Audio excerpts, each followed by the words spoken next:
Les Kincaid. Thanks for joining us, Wines du Jour. We're broadcasting tonight live from 35 Steaks and Martinis restaurant located in the Hard Rock Hotel in Las Vegas, Nevada, where you should be. We're having a great time, and we also have Chef Martin Swift here from the 35 Steaks and Martinis restaurant. Has put some really nice food together with some wonderful wines that we've got from Sanford Winery in Lompoc, California. You know, each broadcast, we remember what this whole program is about, and that is wine is food. A meal is a meal, but with a glass of wine, it's a celebration. From casual gatherings to formal affairs, wine celebrates any event. So I want you to sit back, don't go anywhere, stay with us, and discover all the information and tastes and flavors here at the restaurant and with the Sanford Winery.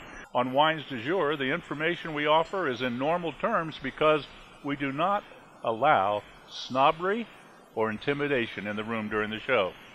Wines du Jour radio and television is distributed in all 50 states, all around the world via radio, CRN digital radio network, high definition VAsianTV, satellite audio, AHA radio, Global American Broadcasting Network, and on 6 different internet systems all around the globe. And it's available on podcast, free on iTunes, TuneIn Radio, Stryker Radio, and it's all live. That's Wines du Jour, and I'm your host, Les Kincaid. So don't touch that radio dial or that TV remote.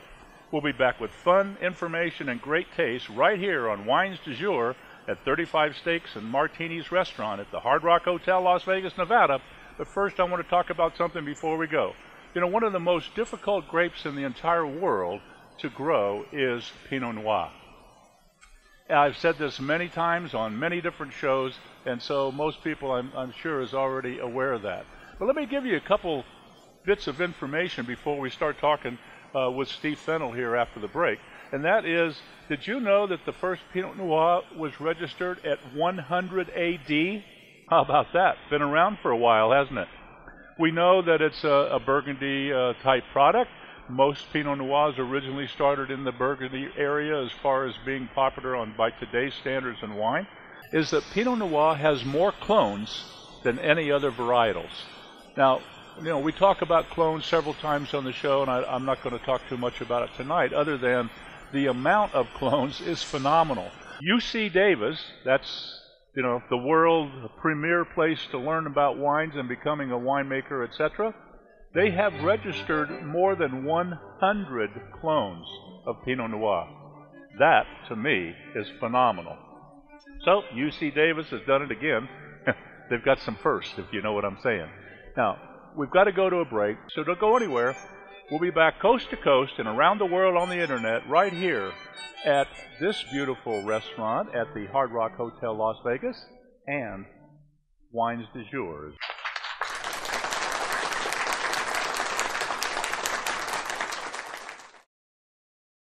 Switch to DirecTV today and get a free upgrade to the all-new Genie, our most advanced HD DVR ever.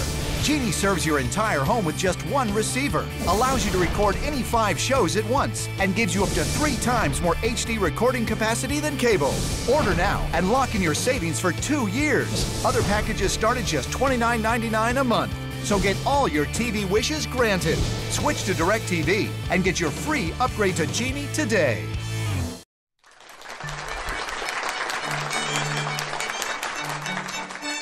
Welcome back to Wines du Jour. We're having a good time here at 35 Steaks and Martinis. What a unique name for a restaurant. The people that work here know what they're doing, and you get the best service in town. This is clean and neat, and the sounds in the music is unbelievable. Makes you want to have a little bit more to eat, if you know what I mean. Well, the best thing to go with food, wine is food, is wine. And so why not take the gentleman that is the winemaker and the general manager of the Sanford Winery in California is on the phone. Steve, are you there? I sure am, Les. Hey, Steve, thank you very much for taking time. I know you're busy and it's kind of late back there where you are, but I appreciate you taking the time to talk with us a little bit. Tell us a little bit more about Sanford Winery. Well, Sanford Winery is we have 2 amazing vineyards right in the heart of the Santa Rita Hills, including the oldest in the Appalachians and now actually in Santa Barbara County's oldest Pinot Noir, and that's the Sanford and Benedict vineyard. Sanford Winery was the first producer in the area, and with the Sanford and Benedict being the original vineyard that was on its own for many years before the second vineyard was planted in the area, really inspired a lot of people and made people take notice of the quality, not just of Chardonnay, not just of Pinot Noir, but also actually Chardonnay. Right. Well, your Chardonnay is delicious, I have to tell you. What are some of the things you like to serve with your particular Chardonnay? You know, and before you answer, let me just tell you, I make a pretty bold statement quite often that Chardonnay is not considered to be the best food pairing wine that there is. It's great to drink by itself when it's a good one, but it's not always great to pair any kind of a Chardonnay with a lot of different kinds of food. So you either have to know a little bit more about the food in order which kind of Chardonnay, whether it's steely or the minerality or smoky or what have you, because a lot of different people are making Chardonnays in different ways. You've got a food-friendly Chardonnay, haven't you? Absolutely. We completely agree with that, Les. I think really what it comes down to is acidity and that minerality. And that's one thing I think that we have in the Santa Rita Hills. We have an extremely cool climate, being in the western portion of Santa Barbara County, where we get a very cool breeze in the afternoon, and a warm day for us in July or August is 75 degrees. So it's just perfect for Chardonnay. And we retain this really high acidity. So even barrel fermenting, which we do for the Santa Rita Hills Chardonnay, and really treating it in a very traditional Burgundian technique. I actually really love pairing our wines with food. I think they do incredible. Chardonnay does very well with seafood, and it's even, it can even hold up to oysters and shellfish that people would typically think more with a white Burgundy or a Champagne. But I think that the structure of our Chardonnay is really kind of in that direction. Mushrooms really come to my mind. I know that. That just seems like a natural, wouldn't it be? Absolutely. Well, let me just tell you, Steve, that tonight the chef here, Chef Martin Swift, has put together a special salad to go with Chardonnay made with watermelon. So a watermelon salad and your Chardonnay, I think, are going to be just kick butt, if you know what I mean. It should be a very nice pairing. I'm sorry you're not here to taste it. Well, I want to ask you a couple questions about Pinot Noir, because we're going to have two of your Pinot Noirs this evening. The first one, of course, is from the Santa Rita Hills, the Pinot Noir 2010. Could you tell us a little bit about the vineyard and what you've done with that wine, that Pinot, compared to the Sanford Benedict Vineyard Pinot that we're going to have at second? Sure. So the 2010 Santa Rita Hills Pinot is actually a combination of our two vineyards right in the core, right in the heart of the Appalachians.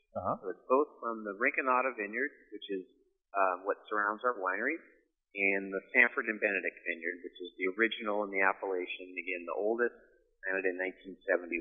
Very, very, very special vineyard. 100% Pinot Noir, as all our wines are, 100% varietal. Very traditional winemaking.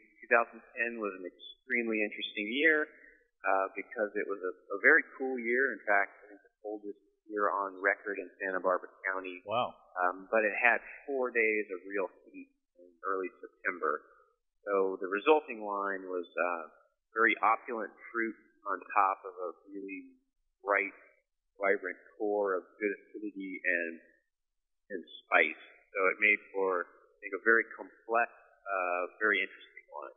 Well, I think drinking beautifully now. That sounds good. You know, one of the beautiful things about Pinot Noir, even though it is a tough grape to grow, is the fact that it likes cooler weather. And being in the location that you're in, that little breeze coming off the Pacific Ocean constantly helps keep the overall temperature down. And Pinot Noir's got to just love that, huh? Absolutely. Again, a warm day for us in the summer is 75 degrees. So there are a lot of days. Rub it in. Absolutely. Yeah, that's a real good thing. Well, Pinot Noir is fickle. That's the way I like to put it. Maybe you agree with me on that. And by that I mean, if it's too cold, it doesn't like it. If it's too hot, it doesn't like it. If it's too wet, it doesn't like it. If it's too dry, it doesn't like it.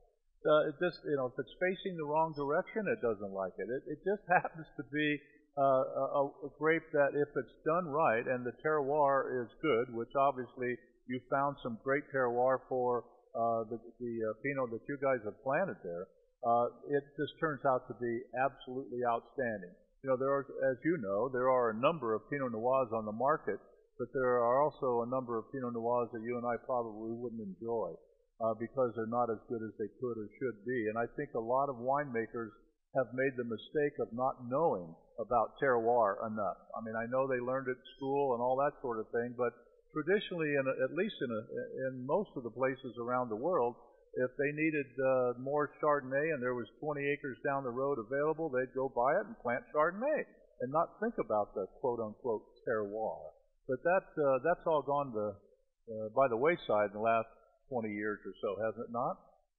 Absolutely. I think we've learned a lot about site-specific qualities and really trying to match the best, not just the best varieties of soil and climate, but even the best clones, and really trying to dial that in. And Pinot Noir absolutely is a very humbling variety to work with. Yeah, and absolutely. It makes you better as a winemaker, and it's always a good challenge. Well, I have to tell you, the Terrelato Family Wine Group has done a beautiful job, not only with some of their other wineries, but this Sanford group. You've really done a terrific job, and I applaud you. I want to thank you very much, Steve, for being our guest this evening. I know you've got to go, and you've got a lot of things to take care of, but Steve Fennell, the winemaker for Sanford, thank you very much. I appreciate it, and we'll be back coast to coast and around the world on the internet when we return right here on Wines du Jour at the Hard Rock Hotel, Las Vegas. Be right back.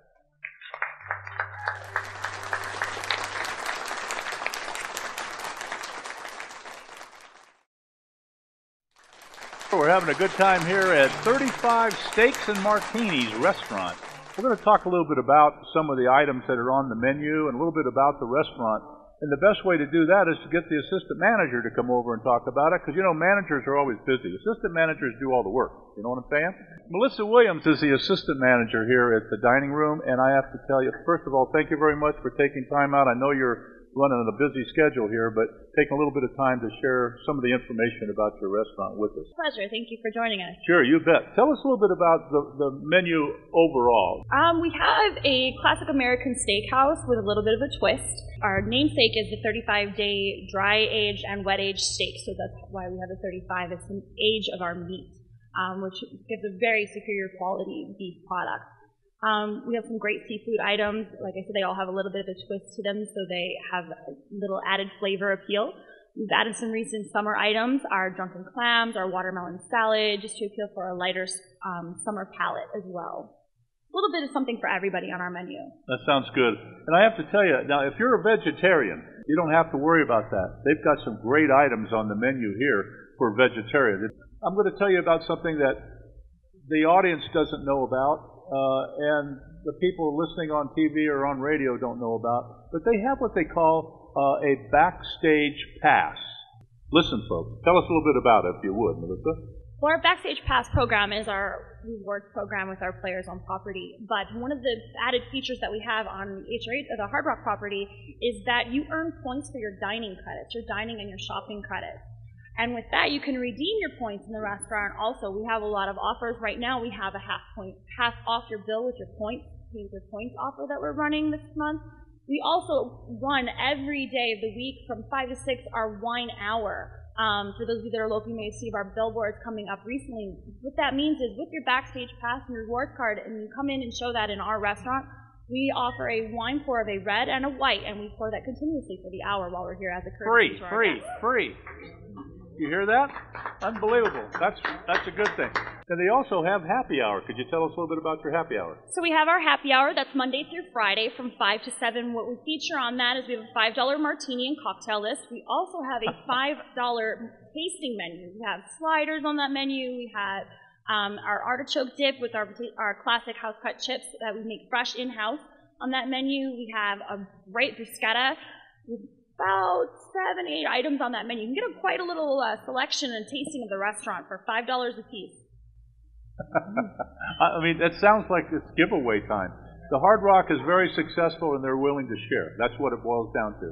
They have a restaurant that is outstanding, and they want to make sure you know about it. And this is one of the ways that they're doing it. We're going to talk to the chef here in about a minute or so. So I know you've got to get back to work, Melissa. I want to thank you very much for coming over and sharing the information with us. My pleasure. Thank you. And if we just say thank you to you, and if we can get the chef to come in, that would be perfect. Chef, come on over here. We're getting ready to serve our third item for our wines, but we haven't talked too much about the second wine, which is this beautiful Pinot Noir, the 2010 Santa Rita Hills Pinot Noir. And I think you'll be very surprised. Not only is the color beautiful, but a lot of the nose is really nice. A lot of the bright red fruit, which is not uncommon for Pinot Noir, but this also has some spiciness to it. A little bit of orange rind and things that are a little bit unique, but it's very, very good. And I have to tell you, this goes wonderful with the food that they're about ready, well, in fact, which they did, and that is this kebabs that the chef has marinated some beef and made a kebab out of it. And I'm going to ask you, if you would, Chef, tell us a little bit about how you made that kebab, and then we're going to get back to your menu. Well, we wanted to use our beef that we use in the restaurant. So we used a star anise in our marinade on our meat before it was boiled. The little sweetness on the meat too. But I love that little finish of anise. It's very nice, isn't it? Yeah. Very, very good. Well, let's talk a little bit about the steak. This is a steakhouse, for crying out loud. Tell us a little bit about some of the dry aging that you do in particular, if you would, Chef. Well, the name of our restaurant is 35. That's pertaining to the amount of time that we do dry age our meat. When you dry age meat, you develop, it's not only a textual thing, but also you intensify the flavor of the beef. The dry aging will tenderize the meat, but also really intensifies the flavor. So you're going to get a really beefy bite to the meat that you have. Right.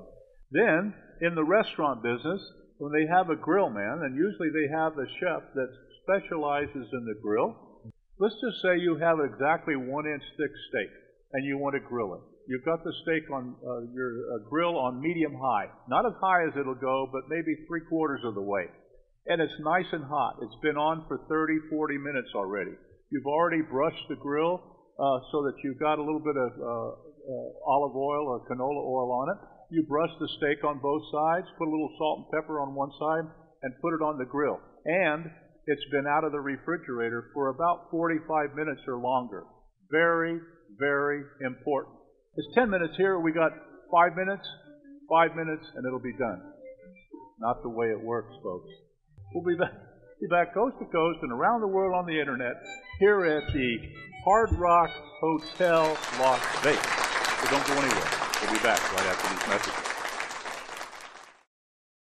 Switch to DirecTV today and get a free upgrade to the all-new Genie, our most advanced HD DVR ever. Genie serves your entire home with just one receiver, allows you to record any 5 shows at once, and gives you up to 3 times more HD recording capacity than cable. Order now and lock in your savings for 2 years. Other packages start at just $29.99 a month. So get all your TV wishes granted. Switch to DirecTV and get your free upgrade to Genie today. Back to Wines du Jour. We're talking a little bit about steaks here, grilling them at home, and I was giving you a little bit of information. I talked about 1 inch thick steak. Grill is on about 3/4 of the way full on, but not all the way on. The meat has been out of the refrigerator for 30, 45 minutes. You put it on the grill, you set it for about 3 minutes, pick it up, turn it 1/4 of a turn, set it back down, and then the total time, if it was 1 inch thick, it's supposed to be 10 minutes, roughly. It depends on how you like your steak. But what I'm getting at is that you don't do 5 minutes and then turn it over and do 5 minutes. You won't have the best tasting steak.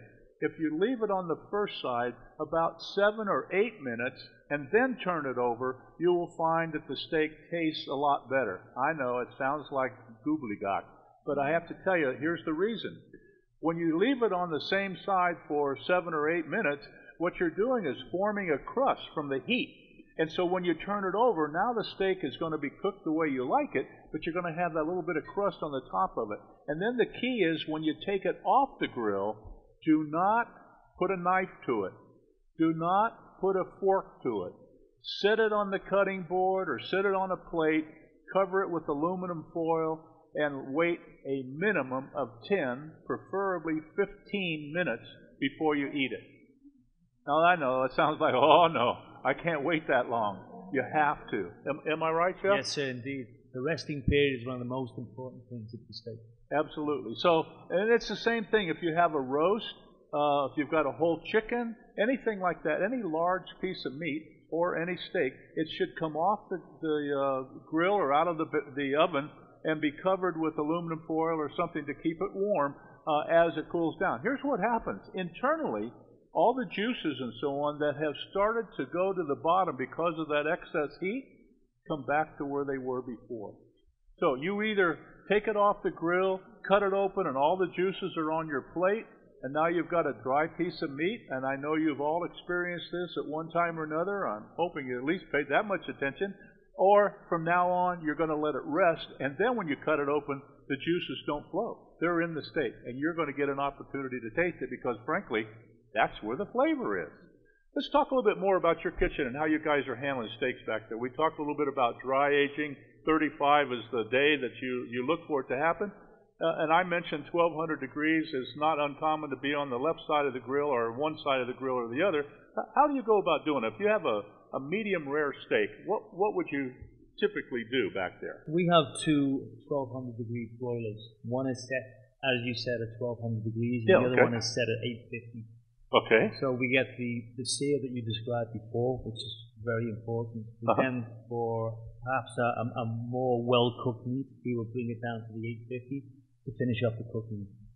So we use both grills. Very good. And then you let it rest too before you send it out. You know, people are fanatic about the food that I put on my table has to be hot. You know, that's up here, folks. It's not the real world. You would be better off taking that steak off the grill, covering it with aluminum foil. It'll stay warm.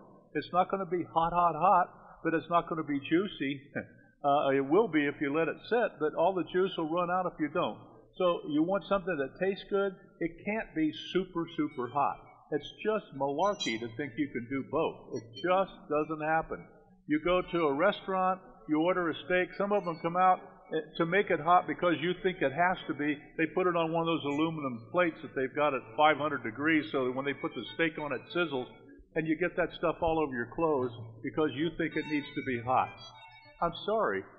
That's not true. And the chef can make almost anything you want. What I'm saying is, you look at the menu, there's lots of choices. Fish, seafood, red meat, just about anything you want. And I want to thank you for listening to Wines du Jour, America's #1 syndicated wine radio show. We're here each week at this very same time. And if you've enjoyed tonight's program, tell everybody you know. Want to know more about my personal subjects? And log on to my website, leskincade.com. I want to thank the Hard Rock Hotel Las Vegas, 35 Steaks and Martinis restaurant, and my radio engineer, Jeremy Knight, Carl Magno, and VAsianTV and High Definition for making television in Las Vegas on cable TV, on DirecTV, and all over Asia happen. Thanks for choosing and listening to Wines du Jour from the left coast, the right coast, and all around the world on the internet. I'm Les Kincaid. Good night, everybody.